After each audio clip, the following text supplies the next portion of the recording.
রাতেই দেশ ছেড়ে পালিয়েছেন ডক্টর ইউনূস।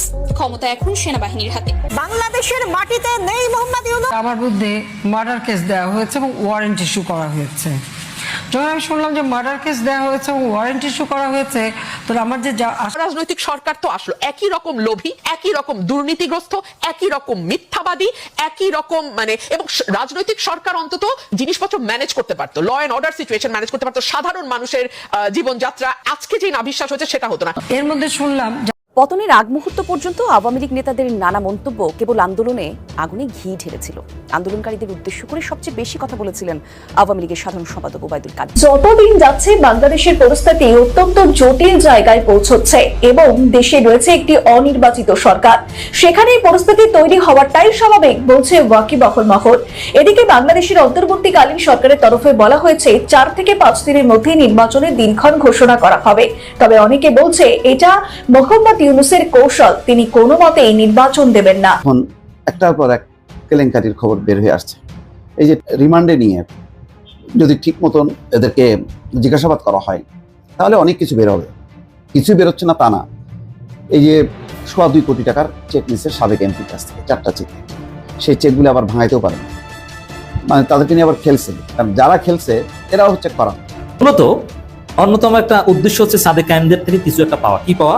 ডাকসু ইলেকশনের ধান্দা। নাহিদ ইসলামরা স্পষ্ট দেখতে পাচ্ছেন যে তাদের অবশ্যই অসামান্য অবদান আছে। তারাই ছিল সাইনবোর্ড আন্দোলন করেছে, ওদের হাতে হাসিনা পতন হয়েছে, এটা অস্বীকার করার কোনো সুযোগ নেই। ওদের নেতৃত্বে সবাই রাজপথে নেমেছে। নাহিদ, আসিফ, নাহিদ ছিল। সুপ্রিয় দর্শক মন্ডলী, আসসালামু আলাইকুম রাহমাতুল্লাহ। আশা করি সবাই ভালো আছেন, সুস্থ আছেন। স্বাগতম জানাচ্ছি আমাদের আরেকটি নতুন ভিডিওতে। সুপ্রিয় দর্শক মন্ডলী, বর্তমান রাজনীতি আলোচনার প্রেক্ষাপটে বেশ কয়েকটি গুরুত্বপূর্ণ, বেশ কয়েকজন রাজনৈতিক ব্যক্তিত্ব ও সাংবাদিকের গুরুত্বপূর্ণ বক্তব্য নিয়ে আজকের এই ভিডিও। সুপ্রিয় দর্শক, ইতিমধ্যেই তারও কিছু অংশ বিশেষ দেখেছেন আওয়ামী লীগ, বিএনপি, জামাত, এনসিপি নির্বাচনকে কেন্দ্র করে বর্তমান দেশে যে রাজনৈতিক অস্থিরতা সৃষ্টি হয়েছে তার আলোকে আজকের এই ভিডিও মূলত। সুপ্রিয় দর্শক মন্ডলী, না টেনে সম্পূর্ণ ভিডিওটা দেখার জন্য আপনাকে অনুরোধ জানাচ্ছি। সুপ্রিয় দর্শক, আপনাকে আরেকটু অনুরোধ জানাচ্ছি, যারা আমাদের চ্যানেলে এখন মতো চ্যানেলটি সাবস্ক্রাইব করে, লাইক করে, শেয়ার করে আমাদের সাথেই থাকুন। আর ইতিমধ্যে যারা চ্যানেলটি সাবস্ক্রাইব করছেন আপনাকে অসংখ্য ধন্যবাদ। তাহলে চলুন আমরা সেই বিস্তারিত আলোচনাটি দেখে আসি। আগ মুহূর্ত পর্যন্ত আওয়ামী লীগ নেতাদের নানা মন্তব্য কেবল আন্দোলনে আগুনে ঘি ঢেলেছিল। আন্দোলনকারীদের উদ্দেশ্য করে সবচেয়ে বেশি কথা বলেছিলেন আওয়ামী লীগের সাধারণ সম্পাদক ওবায়দুল কাদের।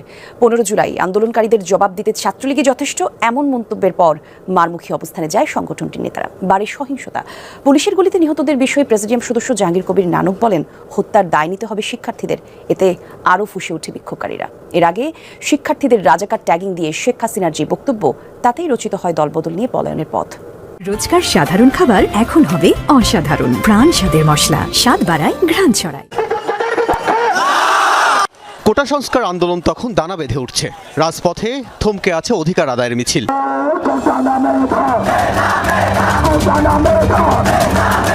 4, 6 ও 8 জুলাই ওবায়দুল কাদেরের বক্তব্য, আন্দোলনকারীদের শিক্ষার্থী বলা মুশকিল, ঢুকে গেছে রাজনীতি। এখানে পলিটিক্সের উপাদান যুক্ত হয়ে গেছে। শিক্ষার্থীদের ঢালাও দলীয়করণের বক্তব্যে ক্ষুব্ধ হয়ে ওঠেন আন্দোলনকারীরা। 11 জুলাই বৈষম্য বিরোধীদের সাথে প্রথম সরাসরি সংঘর্ষ হয় আইন শৃঙ্খলা বাহিনীর। আহত হন অর্ধশতাধিক শিক্ষার্থী। সচিবালয়ে তখনকার স্বরাষ্ট্রমন্ত্রী আসাদুজ্জামান খান কামাল বলেন, কোটা আন্দোলনকারীরা লিমিট ক্রস করছে, বসে থাকবে না পুলিশ।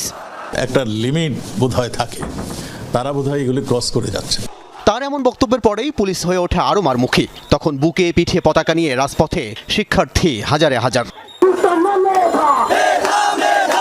14 জুলাই গণভবনে চীনে রাষ্ট্রীয় সফর নিয়ে সংবাদ সম্মেলন করেন শেখ হাসিনা।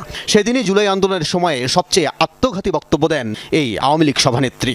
তার মানে কি মুক্তিযুদ্ধের সন্তান নাতিপুতিরা কেউ মেধাবী না? যত রাজাকারের বাচ্চারা নাতিপুতি হলো মেধাবী, তাই না? প্রধানমন্ত্রীর এমন রাজাকার ট্যাগিং এর কয়েক ঘন্টার মধ্যেই ঢাকা বিশ্ববিদ্যালয়ে নামে মিছিল বিক্ষোভ। তখন ক্ষোভে জলজল রাজপথ। শেখ হাসিনা তো নিজেই বলেছেন এক সাক্ষাৎকারে যে তিনি বাংলাদেশের মানুষকে শায়েস্তা করতে চান তার পিতার হত্যার প্রতিশোধ নেওয়ার জন্য, যাকে সাইকোপ্যাথ বলা যায়। তার পক্ষে যে কোনো উক্তি করা সম্ভব। এমন উত্তপ্ত পরিস্থিতির মাঝেই আরেক আত্মঘাতী বক্তব্য দিয়ে বসেন ওবায়দুল কাদের। রাজাকারের চেতনা যারা ধারণ করে তারা তার জবাব ছাত্রলীগ তারাই দেবে। তার এমন হুঁশিয়ারি ছাত্রলীগ আর সাধারণ শিক্ষার্থীদের মুখোমুখি দাঁড় করিয়ে দেয়। বেপরোয়া হয়ে ওঠে ছাত্রলীগের নেতাকর্মীরা। কোটা সংস্কার আন্দোলনকারীরা কোনোভাবেই ক্যাম্পাসে জায়গা নিতে পারবে না বলে দেয় ঘোষণা। তার কর্মীরাও সেই উস্কানিতে পা দিয়ে আমার মনে আছে 15ই জুলাই ক্যাম্পাসে ছাত্র আন্দোলনকারীদের উপর হামলা করেছিল। ওই হামলাই কিন্তু শেখ হাসিনার পতনের রাস্তা তৈরি করেছে। কিন্তু আওয়ামী লীগের কর্মী সমর্থক শুভানুধ্যায়ীরা যদি সেই সময় নিজেদের বুদ্ধি বিবেক স্বাধীনভাবে খাটাতেন তাহলে তো এই বিপর্যয় তাদের জন্য হতো না। 19 জুলাই সংবাদ সম্মেলনে দলীয় কর্মীদের পক্ষে সাফাই গান ওবায়দুল কাদের। বলেন, হামলা ছাত্রলীগ করেনি, ছাত্রলীগের ওপরই হামলা হয়েছে। আর আইনমন্ত্রী বলেন, আদালতের আদেশের পর কোটা নিয়ে আন্দোলনের প্রয়োজন ছিল না। সেদিন রাত 12টা থেকে কারফিউ জারি হলে দেখামাত্র গুলির নির্দেশনার কথা গণমাধ্যমে জানান আওয়ামী লীগ সাধারণ সম্পাদক। এই যে একজন রাজনীতিক যিনি মানুষ নিয়ে রাজনীতি করার কথা, তিনি কি করে মুখে এই ধরনের কথা উচ্চারণ করেন যে দেখামাত্র গুলি করা হবে। 21 জুলাই প্রেসিডিয়াম সদস্য জাহাঙ্গীর কবির নানক বলেন, আন্দোলনে নেতৃত্ব দানকারীদের এসব হত্যার দায় নিতে হবে। সেদিনেই বিদেশি রাষ্ট্রদূত, হাই কমিশনার, জাতিসংঘ সহ আন্তর্জাতিক বিভিন্ন সংস্থার মিশন প্রধানদের ডেকে সাবেক পররাষ্ট্রমন্ত্রী ডক্টর হাসান মাহমুদ দাবি করেন, ধর্মীয় উগ্রপন্থীরা সারা দেশে নাশকতা চালিয়েছে। আন্দোলনকারীদের জঙ্গি ও ধর্মীয় উগ্রপন্থী ট্যাগে রাজপথে বেড়ে যায় হত্যাযজ্ঞ। এই যে নেতৃত্বের প্রতি বা কোনো বয়ানকারীর প্রতি যে অন্ধ ভক্তি, এটা দেখুন আপনি, এই যে গত 1 বছরে অনেকগুলো যে মব ভায়োলেন্স হয়েছে সেগুলোও কিন্তু ইউটিউবে কয়েকজন ব্যক্তির উস্কানির কারণে বা সমাজে কিছু মানুষের উস্কানির কারণে। 28 জুলাই গণভবনের ব্যাংকোয়েট হলে আবু সাইদ সহ দেশের বিভিন্ন স্থানে নিহতদের পরিবারকে ডাকে তৎকালীন সরকার। সবাই যদিও যাননি, তবে যারা চাপের মুখে গিয়েছিলেন তাদের কাছে দোয়া চান শেখ হাসিনা। আল্লাহকে ডাকেন যেন এই সমস্ত খুনি জালেম এদের হাত থেকে আমাদের দেশটা যেন রেহাই পায়। এর 8 দিন পরেই 5 আগস্ট দেশ ছেড়ে পালিয়ে যান শেখ হাসিনা। পতন হয় আওয়ামী লীগ সরকারের। আল আমিন কহন, যমুনা নিউজ, ঢাকা। এনসিপির আহ্বায়ক নাহিদ ইসলাম, যিনি সাবেক উপদেষ্টা, বাংলাদেশ ইসলামী ছাত্র শিবির ঢাকা বিশ্ববিদ্যালয় শাখা এবং বিপ্লবের অন্যতম সংগঠক জনাব সাদিক কায়েমের বিরুদ্ধে মিথ্যাচার করেছেন, প্রোপাগান্ডা চালিয়েছেন।